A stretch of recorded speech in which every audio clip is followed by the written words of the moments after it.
नमस्कार मैत्रिणींनो, साची मॉम किचनमध्ये तुम्हा सर्वांचं स्वागत आहे। आज आपण भरपूर प्रमाणात प्रोटीन आणि फायबर असलेले सोया मंचुरियन बनवणार आहोत। तुम्ही जर माझ्या चॅनलवर नवीन असाल तर माझ्या चॅनलला लाईक करा, शेअर करा, सबस्क्राइब करा। चला तर मग जास्त वेळ न घालवता रेसिपीला सुरुवात करूया। साहित्य पाहूया। 100 ग्रॅम प्रमाणात सोयाबीन वडी किंवा सोया चंक्स घेतलेले आहेत। या अर्धा चमचा धने पावडर आहे, अर्धा चमचा जिरे पावडर आहे, एक मोठा चमचा काश्मीरी मिरची पावडर घेतलेली आहे, फक्त कलरसाठी घेतलेली आहे। हे अर्धा चमचा अदरक लसूण पेस्ट आहे, हे चवीनुसार मीठ आहे, थोडीशी मिरची पावडर आहे, थोडासा गरम मसाला आहे, हे दोन्ही पण अर्धा अर्धा चमचा आहे। 2 चमचे कॉर्नफ्लॉवर आहे, 2 चमचे मैदा आहे आणि 1 वाटी दही घेतलेला आहे। सर्वप्रथम आपण सोयाबीन टाकूया। आता मी पाणी टाकणार आहे।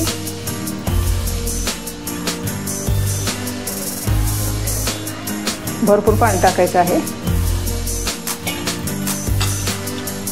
थोडंसं मीठ टाकायचं आहे। सोयाबीन भिजवताना मीठ टाकल्यामुळे मीठ सर्व बाजूने एकसारखे लागले जाते, त्यामुळे मंचुरियन झाल्यानंतर चवीला छान लागतात।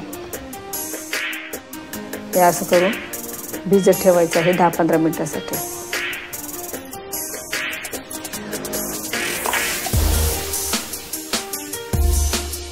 15 मिनिटं झालेले आहेत। आपले सोयाबीनही छान फुललेले आहेत। आता आपण हे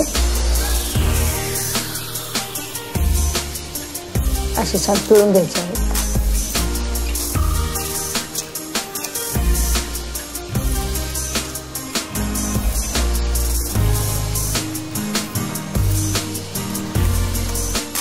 सोयाबीन मधले एक्स्ट्राचे पाणी आपण सगळे काढून घेतलेले आहे। आता आपण मैदा टाकूया, कॉर्नफ्लॉवर टाकूया, गरम मसाला आणि मिरची पावडर टाकूया, जिरे पावडर, धने पावडर, काश्मीरी मिरची पावडर,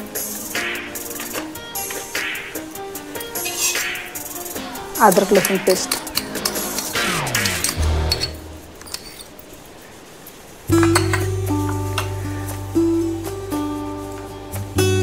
चवीनुसार मीठ।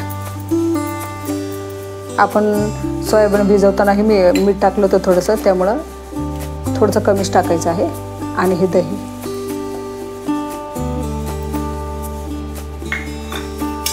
आता छान त्याला असं फेटून घ्यायचं आहे।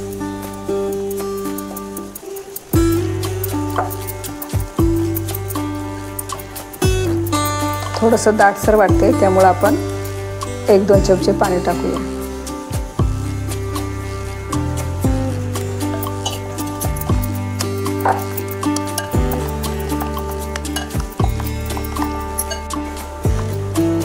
छान मिक्स करून झालेलं आहे। आता आपण सोयाबीन टाकणार आहोत।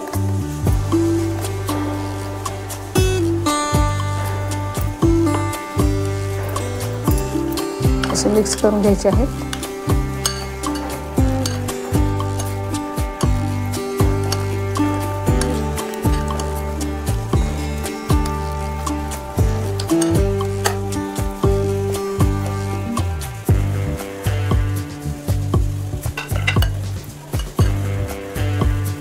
सर्व मिश्रण चांगलं आपल्या सोयाबीनला कोट झालेलं आहे। आता आपण अर्ध्या तासासाठी मॅरिनेट करण्यासाठी ठेवून देणार आहोत।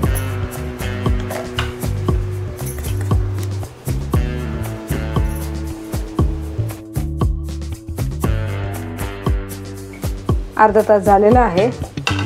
आपली सोयाबीन वडी छान मॅरिनेट झालेली आहे। आता आपण ती तळून घेऊया।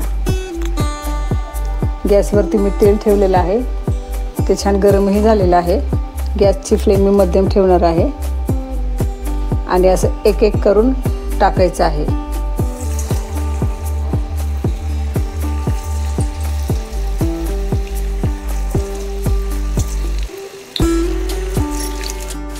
छान असं वर खाली करत मंचुरियन छान तळून घ्यायचे आहेत।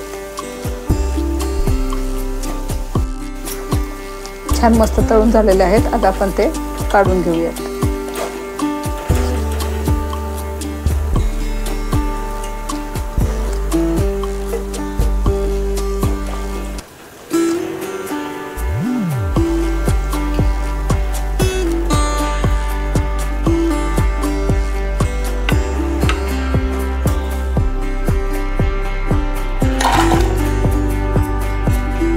आपले सोया मंचुरियन तयार आहेत।